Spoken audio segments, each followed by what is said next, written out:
Issue میں جو ہے ISI کا میجر یا کرنل ہر مسئلے کے اوپر ہر جو آپ کمیٹی بناتے ہیں اس میں وہ موجود ہے, بیٹھے ہوئے ہیں. ان کے سامنے کم از کم یہ پارلیمانی پارٹیاں بول بھی نہیں سکتی. بولیں گی تو آئندہ الیکشن میں نہیں آنے دیں گے, نکال دیں گے. تو اس لیے جب تک اس کی جڑ سے اس ملک کے اندر جمہوریت کے لیے ہم سب اکٹھے ہو کے اس مسائل کو جڑ سے نہیں اکھیڑ دیں گے اور اس فوج کو سیدھا بیرکس میں بیچ کے ہم یہ نہ کہیں کہ بھئی تم باجوہ صاحب جو کمانڈر ان چیف ہو, تم سیکرٹری ڈیفنس سے بات کرو, پرائم منسٹر سے نہیں کرو, تم اس کے ماتحت ہو اور وہ تم کو نوٹس بھیجے گا, وہ تمہاری جو کچھ کرے گا کرے گا.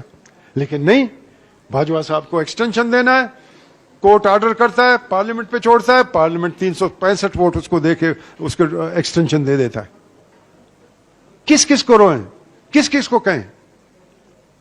غریب مزدور بیچارہ بھکاری ہو گیا ہے. کووڈ میں تو اور بھی زیادہ اس کو بھکاری بنا دیا ہے. بڑے بڑے انڈسٹریز میں سے ان کو نکالا گیا ہے. 8,000 9,000 لوگوں سے زیادہ مزدور نکالے گئے ہیں اس کووڈ کے بہانے, اور ان کو کوئی بھی ایڈجسٹ کرنے کے لیے تیار نہیں ہے. کسان بھوکا مر رہا ہے. تو اس ملک کو اگر بچانا ہے, اس ملک کو اگر آگے چلانا ہے, تو آپ کو اس پورے سسٹم کو بدلنا پڑے گا. آپ کو اس فوج کو کنٹرول کرنا پڑے گا, آپ کو اس فوج کو واپس بھیجنا پڑے گا بیرکس میں, اور اس فوج کی اتنی اہمیت ہو کہ جب جنگ ہو وزیر اعظم آرڈر کرے تو آپ جائیں جنگ لڑیں, ورنہ اس سے زیادہ اس کی کوئی اہمیت نہیں ہونی چاہیے. لیکن جنرل باجوہ صاحب آتے ہیں, جنرل عاصم باجوہ جو ابھی بنے ہیں سی پیک کے سربراہ, وہ آتے ہیں. کرپشن کا اس کے اوپر جو چارجز ہیں اس کے اوپر سب خاموشی ہے, کوئی کچھ نہیں بولتا. جہانگیر ترین کو یہاں بھگا دیا گیا یہاں سے, اور اس کے لیے قانون بھی بدلا جا رہا ہے اور کچھ نہیں ہوگا. لیکن جو اکاؤنٹیبلٹی ہوگا تو نواز شریف صاحب کا ہوگا, شہباز شریف صاحب کا ہوگا, بلاول بھٹو صاحب کا ہوگا, آصف زرداری صاحب کا ہوگا. لیکن عاصم باجوہ کو کوئی نہیں پوچھے گا, سلیم باجوہ کو.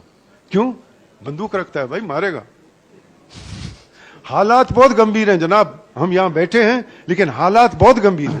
اگر اس مسئلے کو نہیں بدلا گیا یہ ملک چلنے والا نہیں ہے, چلے گا نہیں. کم از کم سندھی, بلوچ, پشتون پھر اس ملک میں نہیں رہے گا. غلامی ہم کسی کی کرنا نہیں چاہتے, فوج کی بھی اور نہ کسی وڈیرے اور سردار کی. لیکن یہ کہ اس قسم کا ایک ماحول بنائیں, اس قسم کی ایک سٹرگل میں جائیں سب کو لے کے ساتھ. 50 سٹرگل ہم نے کیے ہیں. MRD کی سٹرگل کی, اس کے بعد کمپرومائزز ہو گئے.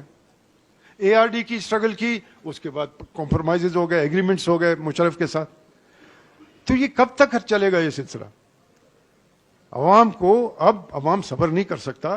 اب ہم کو سب کو مل کر کے جدوجہد کرنا پڑے گا. ساری پارٹیز کو سب سے پہلے ملٹری کو بیرکس میں بھیجنے کے لیے, اس کے سوا اور کوئی چارہ نہیں ہے. بہت شکریہ, بڑی نوازش. یوسف مستی خان صاحب, صدر